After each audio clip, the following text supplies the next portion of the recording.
Assalamualaikum warahmatullahi wabarakatuh. Hello everyone, good morning, good day, good afternoon students. How are you today? Apa kabarmu hari ini?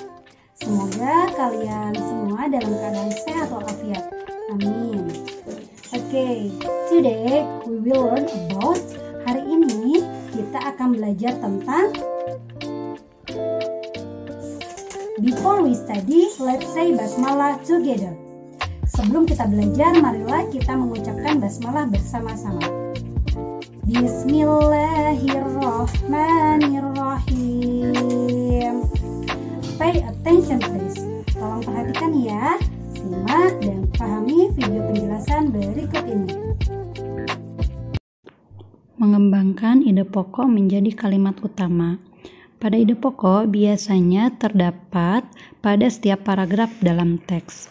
Ide pokok berisi gagasan dasar mengenai suatu hal yang ingin disampaikan oleh pembuat teks. Nah, untuk membuat sebuah teks, biasanya penulis menentukan dahulu topik atau ide pokoknya. Di sini ada beberapa cara mengembangkan ide pokok dari teks yang disajikan. 1. Membaca teks non-fiksi secara seksama. 2. Menentukan ide pokok dari teks non-fiksi. 3. Membuat kalimat baru yang berisi ide pokok tersebut dengan bahasamu sendiri. Dan yang terakhir yaitu menggunakan diksi dan ejaan yang tepat saat mengembangkan ide pokok menjadi kalimat-kalimat utama. Adapun contohnya untuk mengembangkan ide pokok menjadi kalimat utama. Nah, kalian terlebih dahulu baca teks di atas ya.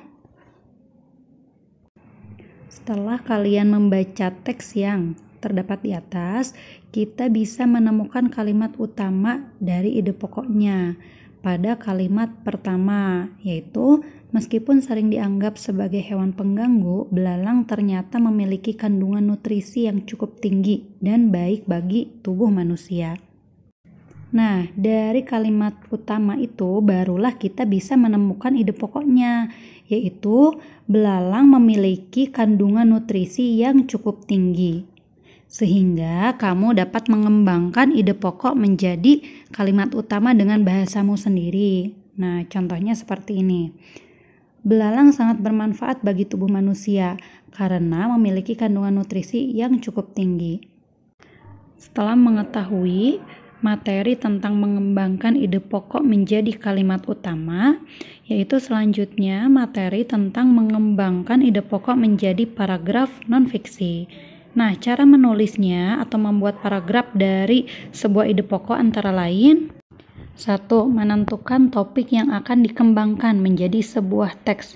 Contohnya, teks non-fiksinya itu dengan topik harimau sang pemangsa utama dalam ekosistem hutan. Nah, yang kedua, membuat daftar kosakata sebanyak-banyaknya yang berkaitan dengan topik tersebut, seperti harimau, ekosistem, hewan, pemangsa, karnivor, hutan, habitat, dan yang lain-lainnya. Nah, setelah kalian misalnya membuat kosakata tadi sebanyak-banyaknya sesuai topik, lalu cara ketiga yaitu menuliskan ide-ide pokok berdasarkan kosakata yang telah kamu tentukan. Misalnya, harimau adalah predator dalam ekosistem hutan. Setelah itu barulah yang keempat, mengembangkan ide pokok. Dari ide pokok yang tadi, harimau adalah predator dalam ekosistem hutan. Kemudian dibuatlah kalimat utamanya. Misalnya, sebagai anggota ekosistem hutan, harimau merupakan predator utama dalam rantai makanan. Lalu, cara yang kelima yaitu mencari informasi tambahan. Yang keenam, membuat kalimat pendukung dari atau berdasarkan informasi tambahan. Misalnya, harimau termasuk hewan karnivor karena memakan daging hewan lain. Nah, baru yang terakhir, menyusun kalimat utama dan kalimat penjelas itu sesuai urutan sehingga membentuk sebuah paragraf. Nah, tadi contohnya sudah dibuat 6 cara, lalu dibuatlah terakhir menjadi sebuah paragraf. Paragrafnya itu bisa dibaca di bagian bawah ya.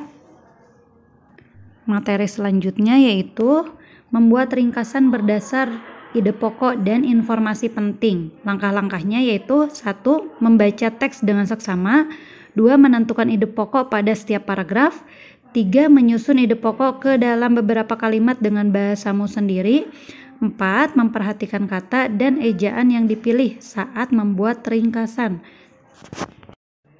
Terakhir, cara melengkapi informasi teks non-fiksi yang dibaca. Nah, hal yang harus diperhatikan untuk melengkapi informasi-informasi teks non-fiksi yaitu 1.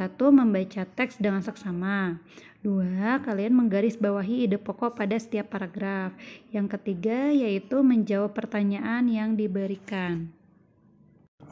Nah, itu dia materi hari ini tentang mengembangkan ide pokok, yaitu menjadi kalimat utama dan menjadi sebuah paragraf non-fiksi. Selanjutnya, untuk tugas hari ini, kalian buatlah kalimat non-fiksi berdasarkan ide pokok. Ide pokoknya ada pada halaman 107 pada Ayo Berlatih. Ada 3 ide pokok pada halaman 107. Kalian pilih salah satu saja ide pokoknya, lalu buat kalimat non-fiksi pada ide pokok yang kalian pilih dan kerjakan di buku tulismu. Jangan lupa kirim melalui Wapri kepada wali kelas ya. Okay, I think enough for today. Ibu pikir cukup untuk hari ini. Do you understand? Apakah kamu mengerti? Apabila ada yang tidak dimengerti, kalian bisa tanyakan kepada wali kelas melalui Wapri ya. Thank you for attention. Terima kasih atas perhatiannya. See you later. Assalamualaikum warahmatullahi wabarakatuh.